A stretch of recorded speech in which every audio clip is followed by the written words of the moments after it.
the guys from Ping, they've kind of shown me how much the equipment matters. I just love that I can hit any shot I kind of want. We're going to be able to tell some fun stories about what goes on here to help golfers play better golf.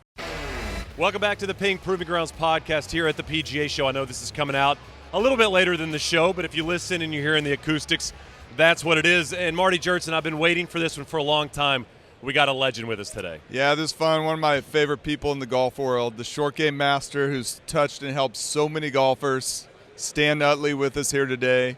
Stan, I want to start with the first question. How many putters do you have in the gold putter vault? I have 4. I'm waiting to get a wedge in there too, though. And why should there be a wedge in there, Stan? I made 2 bunker shots and had 6 putts and 9 holes. I thought I could get my wedge put in there. Do you think your record, so Stan's talking about his record, Shane, for least number of putts and 9 holes on the PGA Tour? Yeah, 2002 Air Canada Championship. Stan Utley's 6 putts and 9 holes. It's so unfathomable that I actually Googled to make sure that that's the right number. 6 putts and 9 holes. So you had 2. So walk us through that round. For the 9 holes. Let's get to the most impressive record that I know that I have. Okay. You got to do some math here. I'm certain that I have the most shots ever hit from off the green in an under par score on 9 holes. What's that number? Well, I was good enough to have 6 putts and 9 holes and only shot 1 under, so that's 29 shots from off the green. See, now if that's not spoken like a true golfer, Marty, Exactly. I don't know what is. Somehow finding the negative in something positive, but yeah, we appreciate you taking a little bit of time with us. It's a good for the rest of the story comment. That's exactly right. Stan, when you were playing, I've always wondered this about coaching. You're playing, and you're obviously playing and having some success. When do you decide to make that switch? When do you decide, I'm not going to play anymore, I'm going to get into coaching? And how do you navigate that new endeavor in your life, obviously with so much focus being on myself and how I play? Well, there's a couple things that I could tell on that story, but my daughter Tatum's sitting over here to the side as we shoot this, and my wife and my 2 kids, one day when I got back in the car, made an announcement. They said, we don't mind you teaching that guy out on the putting green while we're waiting. And we don't mind if you're practicing while we're waiting, but if you're teaching him, he's got to pay you. And that was really a moment that changed the course of my career, because prior to being able to tell people they had to pay me because my wife said that, only my buddies asked for help. And when they were okay to pay me, then guys started asking for help that weren't my close friends. And that was part of the transition. But the real moment, the defining moment of my switch over was Jay Haas asked me for a putting tip. And prior to social media, the only way to become kind of a notable coach was have a tour player say something nice. And that moment when he did better and said I helped him, it became apparent that I probably needed to move toward coaching versus just keep playing. What round year, do you know when that was? It was 2001 when he asked for a tip, and by 2003 I was coaching a bunch of tour players. I didn't really hang the clubs up until midway through 2005. Yeah, Stan, you've touched so many golfers, not only tour players and your peers that you've coached, right, but also a lot of, your everyday golfers, high handicappers, males, females, juniors. That's who I teach every day. Yeah. So what are some of the big things in short game, from maybe a principle standpoint that you like to see, say, in general, or a common pattern of the high handicapper to help them improve around the greens? Well, a couple. I do have to say this. One of my sayings I like to throw out is best questions wins. So we think that kind of applies to all of life. Like, you're in the business of asking questions. Right. So I asked my students right off the bat, I said, if you had somebody come to you that had never played golf, how would you tell them to make a putting stroke? And all of a sudden, if I can get them to answer that question, I get in there with their mind. And I start to learn what they know and think about putting. And like, one truth that people, I think, misinterpret is people think you should accelerate through the ball when you hit a putt. And yet I see the majority of best putters have short follow-throughs. Yeah. So I don't think they're speeding up when they hit the ball. They speed up early in the downswing. And impact is more of a coasting action. One of the things they say sometimes is the club should go straight back and straight through. Well, I have to explain that the tool that I use to putt with has a stick coming up out of it at 70-degree tilt. It's not really designed to travel in a straight line. Yeah. It might be a pendulum, but the pendulum's on a 70-degree tilt or somewhere near that. So that's a couple things that I look for right off the bat, that the majority of bad putters are missing the boat on those two aspects. That approach of asking your player a question like that, was that a skill you learned? Because you're so good at it. You've done it with me. I've seen you do it with a lot of players. Or is that something you picked up from a mentor or teacher of yours? Well, I don't know where I came up with it, but I really figured it out when I was giving a guy instruction, and I feel like I had told him the same thing for a year. Yeah. And in one moment, he turned around and said, "But I'm going to whiff it." And I realized it wasn't that he was terrible or that I was telling him the wrong stuff. He truly had a belief that would not let him hear my message and try my message. Yeah. And when that happened, I realized I have to understand what my student believes sometimes to get through the door that they've put up. And they've put up those doors consciously as well as subconsciously. They might not even know they believe that. Yeah. And that's where I really got honed in on making sure I ask the right question so I can figure out what they know and believe. Yeah.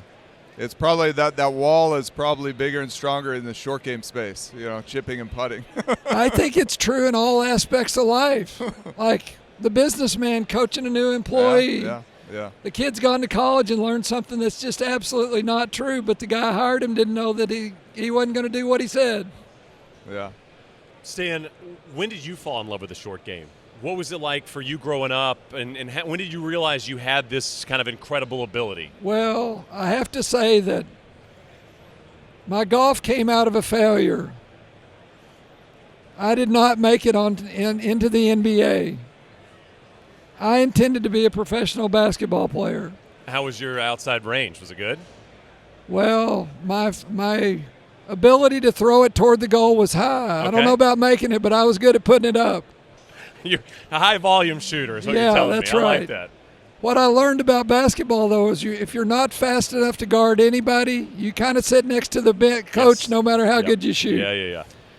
But why I would say that is I was just sneaky competitive enough in basketball that I learned to shoot left-handed as a little boy so I could win all the horse games. Because my buddy wouldn't learn to shoot a left-handed layup. And the ability to put spin on a basketball and then transition that into ping pong and then start playing golf. It didn't dawn on me I wasn't supposed to use my golf club as the same way I use my ping pong paddle. So I understood English on a golf ball or a basketball or a ping pong ball really early in my golf career. And I think that, along with the fact that my mentor, Mr. Lanning, taught me basically a perfect golf grip, led to being very creative. So do you feel like the short game is creative? Is that the way you kind of look at it? That's how I saw it. Okay. Because every situation truly is different in some aspect. If you thought about it, that no two lies are identical. They're close, they're similar, but they're not identical. Yeah. So you have to analyze the situation. I can actually see the trajectory, the land spot. I think I have a tremendous sense of the spin I put on the ball. And Mr. Lanning said to master the short game, you had to master the first bounce. So I could make the ball do in the first bounce what I wanted it to do. Okay. And I always had a knack for it. But there was a back end to how I got there. What's the back end? The story about being a basketball player and a got ping you- pong player. got you- I was got very you the golf creative. Yeah. I played a lot of sports. I was the pitcher. I was the quarterback. I was the point guard. I think it helps to play a diverse amount of sports. It's like that book Range. Been reading that, now that we have kids, and Stan is going to be inspirational in that regard. Stan, let's transition a little bit. We just launched our new S159 wedges. A little bit to how you marry finding the right grind for your player with their instruction. How does course conditions, turf conditions come into play, grain?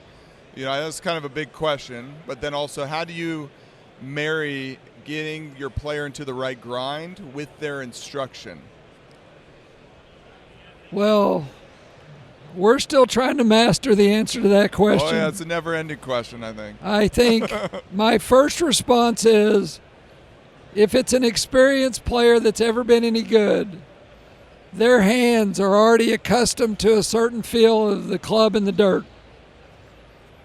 So, although I probably fit into the S grind best, Yeah. I play the E grind. Yeah. Because I've hit countless shots with an old I2 wedge. Yeah. So that's an easy one for me, and I think guys that are 50 years old and older that have played a lot of golf, they kind of have a feel and a sense. So I'm gonna marry them towards what they probably always had. The person that's just really horrible, I'm probably going to lean a little bit toward more bounce for them. Yeah. So I'm going to lean toward the W or the H. Yeah. A little bit. I'm going to give them more kick off the back.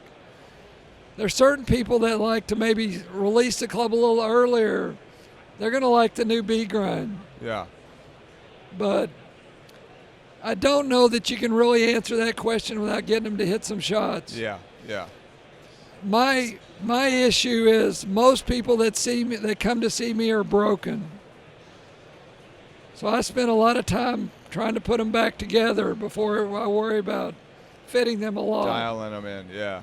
But the thing that amazes me is our wedges at Ping truly manage spin better than anybody in the industry. Yeah.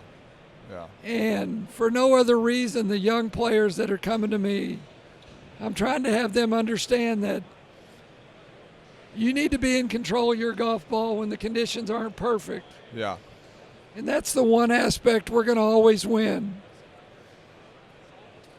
Yeah, we put a lot of R&D into the friction between the golf ball and the club face. That's a mysterious thing. When I was back at the plant and I saw I don't know how many times you blew up the face, but what's the answer to that?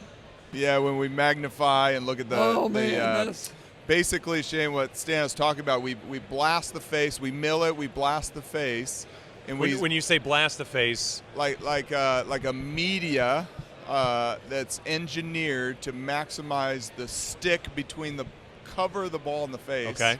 And we scan it with this special scanner. And then they blew it up. We blow it up and we 3D print it, and it looks like the sharper than the Himalayas. Really? That's what's grabbing onto the golf ball. It's unbelievable. Right? Oh, like if you're not playing a Ping wedge, you're cheating yourself out of control. Oh, yeah, super sharp. And that's what's grabbing the ball.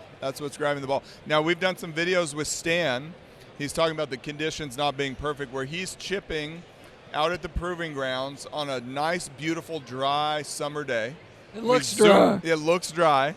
We zoom the camera in, and what's getting squeezed when you're landing the club on the ground before it hits the ball. Yeah, it's amazing. Yeah, water getting squeezed out of the grass. Well, that's something you told me when we first started doing this podcast was in theory, there isn't ideal conditions, because even ideal conditions, some debris or something's going to be between the face and the ball. It's one of the reasons it's so important to be playing a wedge that you can be as confident as Stan's talking about. Yeah, unless you're hitting off a tee or maybe some very nice zoysia, But I've played a couple courses I thought we should have played mat golf, but they don't let you do that. Exactly. Off a mat, maybe you could get it to spin. But Stan, what do you think is the role of bounce? I mean, I've heard you describe it as the skid plate, some kick off the back.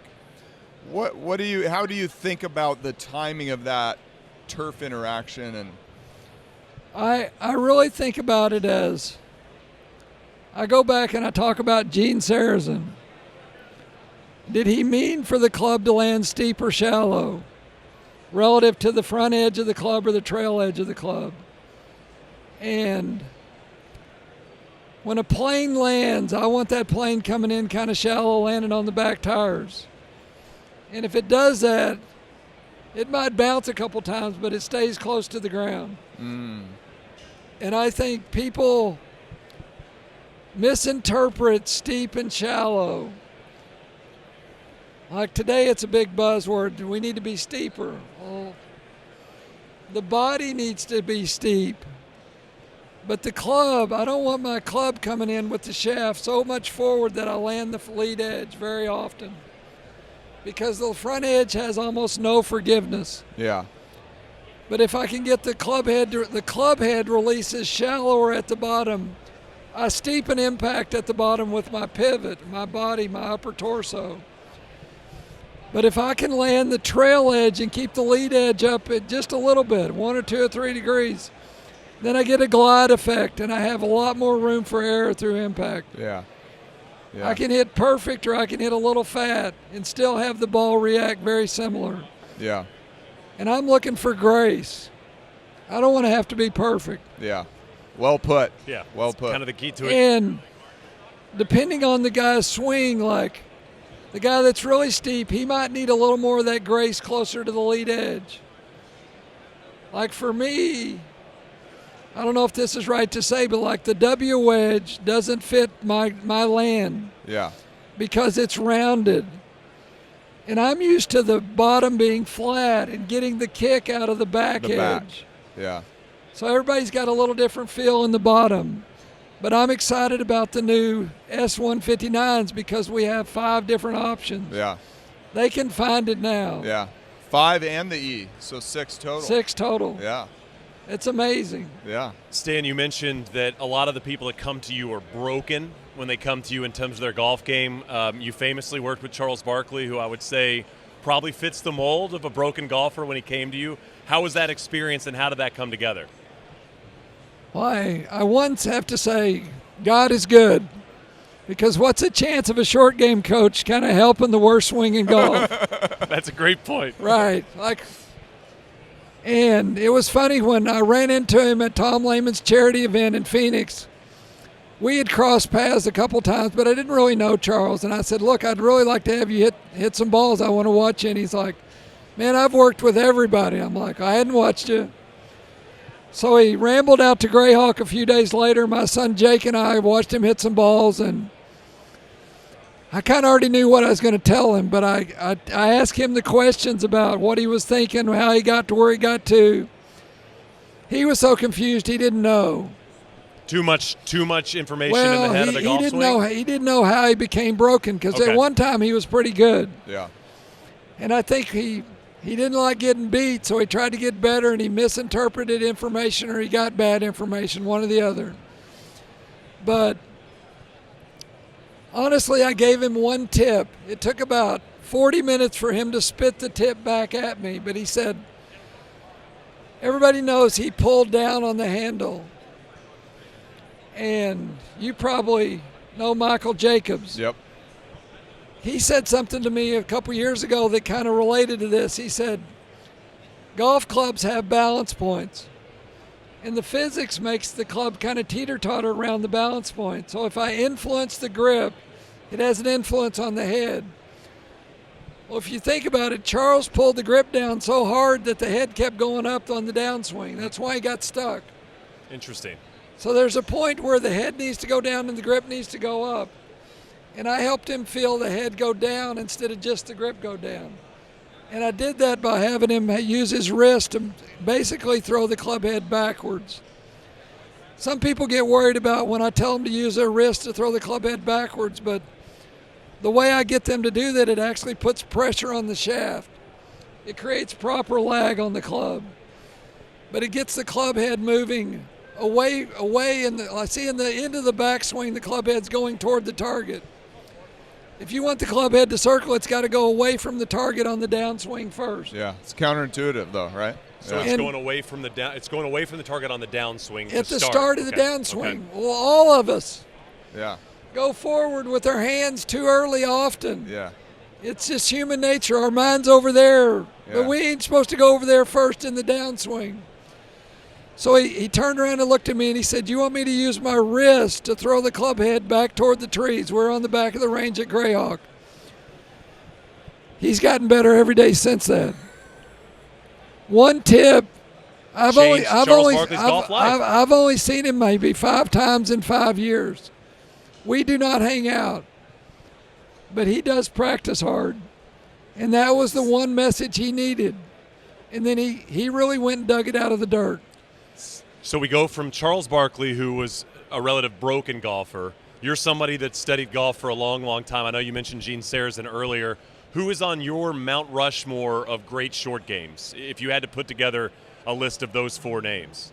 I know I'm putting you on the spot here. It is, but I would think of Seve. Okay. Yeah. I think one of the prettiest short game players of late, maybe going back a few years, would be Ricky Fowler. Okay. I think of, let me think. Jeff Ogilvy. Oh, yeah. If you talk about pitching the golf ball, the pitch he hit to win the Open was amazing. Yeah. Like I think of in terms of someone who free swings ahead and doesn't accelerate the grip very much. Yep. Corey Pavin would be amazing.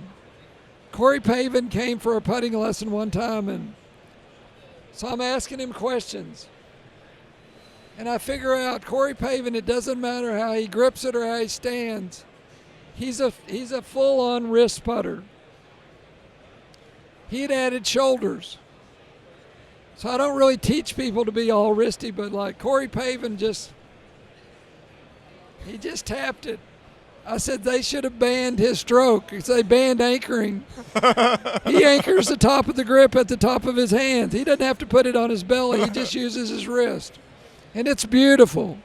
Stan, it's been awesome having you as engineering research brand ambassador. Tell the listeners a little bit about your role, some of the fun things we've worked on in terms of research. I mean, one of the things for me has been that you've come in and you ask us such good questions. Shane, we've talked about this. They usually don't like my questions. Well, but no, I know. Maybe not on the front end. The best questions are the ones where you guys stump us, right? I mean, we're frustrated, but then we're like, that's a great question. but the truth is, all of us that teach golf, we're looking for the right answer. Yeah. And a guy like me who is really a player, I feel like I use my intuition about what I thought happened and what I thought I was doing for a long time. I would say my gift as a golf coach really is my eye sees the sequence of the movement. That's a gift. But I've tried to learn the engineering and the whys. Yeah. So because of your team, you guys are always measuring. Like one of my favorite questions I asked was, if I swung the driver club at 100 miles an hour at impact, how fast is the top of the grip going? Because I see my student, the sequence of his swing, the top of the grip's going so fast, there's no way he can get the club head to speed up past the grip handle fast. Now the long drive guys are studying deceleration. Yeah. If you can't put the brakes on something above the club head, you can't get the club head to go fast. Yeah. Yeah, we know the hand speed maxes out about when the arm's parallel to the ground. Yeah, it starts slowing down. The average person doesn't know that. No, yeah, that's and a good everybody that sucks at chipping is not slowing the grip down soon enough. The grip's going fast. You know, I like to ask questions about path and face. Like you guys put me on a really fast camera. I wanted to know which direction was the club going and which direction was my face pointed on a low shot. And I believe what the data said was my face was 9 degrees close to my path. So that's 9 degrees aloft I took off of the club before I leaned the shaft forward. To square it, right? And that's what allows me to be still shallow at the bottom and hit a low chip and run. I don't have to have the shaft 20 degrees forward to make it come out low and run. Yeah. But I didn't know. I knew I did it, but I didn't really know the math. You knew you could do it. You're not exactly sure why it was happening that way. Yeah. I was going to ask you, because we talked a little bit about the average player, people come in that are broken, and I know it's player to player circumstantial, but we talk about the chipper a lot on this podcast because it's been such a great addition to the golf bag for so many players. What's a mistake players do even before they make a move on a chip shot or a pitch shot around the green? Maybe the club they pull out or the decisions they're making in terms of the shot they're attempting to pull off that might not be the right shot. Well, the first thing is it really helps to be able to make solid contact. So that's really what I try to teach. Now, can you teach solid contact? Is that sure, something you can teach? That's a skill. Okay. Golf, never forget, golf is a skill sport. Yeah. People way overemphasize the mental aspects of it. Bernhard took a lot of grief recently because he said golf wasn't that mental. His point was, you will never beat him just because you're mentally stronger than him. Right. I could not agree more with that, Stan. Now, it doesn't mean it's not a mental contest if you have all the skills, but you can't beat the guy with the skill with your mind. Doesn't matter how strong your mind is. No. There's been some brilliant people in the world that are terrible golfers. Terrible. Yes. Now, back to the question. The next piece of it, besides hitting it solid, is you need to assess the situation. So part of the situation is your skill set. So the person that doesn't have the skill set to pitch it with a lob wedge like I do, but they can take the chipper and pitch it and run it most of the way, they're going to shoot lower with the chipper. I still want to teach them the skill to pitch it. Yeah. But just because you give them the chipper doesn't mean they have that skill either. Because I would give them the better technique to chip with the chipper by swinging the head of it versus pulling the grip. Half the people can't use the chipper if they got one if they're making the grip end go faster than the club head in an impact. I love people say I decelerate on it. The only way to decelerate the head is to over-accelerate the grip at impact. The club head doesn't decelerate by itself. Yeah. Golfers say that wrong is what you're saying? Well, I'm not sure that club head isn't decelerating, but it's not decelerating for the reason they think it is. Interesting. It's a different reason. Is that a similarity, Stan, in your coaching in pitching and also putting? Where do those two differentiate a little bit in terms of maybe how you teach it? It's less than you think. Okay. In my world. Yeah. And I realize there's lots of ways to accomplish a good putt or a good chip. Yes. People putt good differently. Yep. But I like to say, if I was just looking at how to make it look most mathematically correct, I want to swing the club on plane. If you swing on a 70-degree plane or a little steeper, the bottom is going to arc. I want the face to go square to the arc. And I want things to move in the right sequence. Sequence means from the bottom up, things move less. If you truly swung a pendulum, I love to ask this question: what is the rate of acceleration at the bottom of a pendulum? Don't mess this up. 0. What would you say? Well, I mean, I would just follow what Marty said. Most people would say maximum. Marty's what have you been to one. engineering school or what? 0 acceleration. So, but see, my student heard Coasting. accelerate through the ball. Yeah. Yes. And then the next question I ask them is, so let's say this putt needed 4 miles an hour club head speed.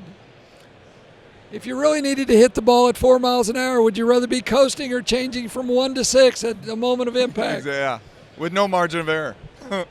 So what happens is, I think the person that comes up short and says I decelerated, they just hit the ball about 1/8 of an inch too soon, and they were only going 2 instead of 4. Yeah. Because the same stroke, if you hit the ball 1/8 of an inch too late, goes way by because you're running 6. Yeah. Now your ball position has to be perfect. But the great putters, the Faxons, the Ben Crenshaws, they speed up early and they coast, so their touch at impact is incredible. And when you're coasting, it's funny, when I'm giving clinics and getting people to do this, they all say, It feels so solid. Well, it's easier to hit it solid if you're not surging. Mm-hmm. Yeah. Yeah. And this is a question I gave you guys one time. I said, does the ball leave the face faster if it's coasting or speeding up? You guys didn't want to answer that question. But when I can get them to say the answer, it actually leaves the face quicker on a coast than it does on a surge, because a surge, you're sticking the ball in the face. Yeah. Interesting. Yeah. It might be a little bit, but a little bit matters, I Yeah, think. no, a little bit matters in golf, Stan. No doubt about it. All right, so as we're wrapping up, one thing I've taken from this interview is we're going to have to get one of your wedges in the vault. That's number one. Yeah. And B is I don't feel... I've been leaning for that for a while, so Well, good luck. We talked to some people. Marty knows some people at Ping, I've heard. And the second is I feel like I don't know as much about the short game as maybe I thought I did to start. Me neither. Well, but, I mean, you seem like you still love it. I mean, you still love teaching. Yesterday I saw you do 200-plus lessons. I went to 2 clinics already this morning. I learned stuff from David Orr about putting just a while ago. Yeah. I mean, you're You can still never, a sponge. you can You never, still wanna, you can you never still wanna quit learn. learning. You can never quit learning. That's what's so great about golf. Stan, I know recently you've come out and you've been vocal about, battling Parkinson's. How has that been? When did you find out? And what have you been doing as of late to, try to hold it back as long as possible? Well, it wasn't something I talked about in the moment, but in early 2019, I was diagnosed with non-Hodgkin's lymphoma. After going through 4 rounds of big chemo, one, I'm happy to say I sit here today cancer-free. Yeah, beautiful. But the neurologist said the trauma from the chemo kicked in Parkinson's earlier than it might have surfaced later in life, but it kind of kicked it in. And so it's just now to the point where I take meds that manage the shake, but as we sat here and did this interview and my left hand's shaking, sometimes I feel a little conscious about it. I'm not worried about it, but I don't mind people realizing why I shake now, because it is a public thing and I'm in the public eye. It doesn't really hurt my day-to-day life. I still made 4 birdies on Friday. There we go. The cool thing is it only shakes when I'm still. It doesn't shake when I'm swinging or hitting a putt. So golf is good. It's not hurting golf. Still can pitch but- it like you used to. Well, no, I can't do that. But it's not terrible. Stan, we were chipping at the Proving Grounds. I never told you this. You helped me. You gave me a few tips. I was super steep. You helped me get a little shallower, change my body movements. I played that weekend. It was cold in Phoenix, and I missed 6 greens. I got every ball up and down. It was just perfect contact. So that reminds me of, Coasting it in there. I learned 2 things the first day I sat with a sports psychologist. He was the track coach in Missouri, my friend Rick McGuire. He said there's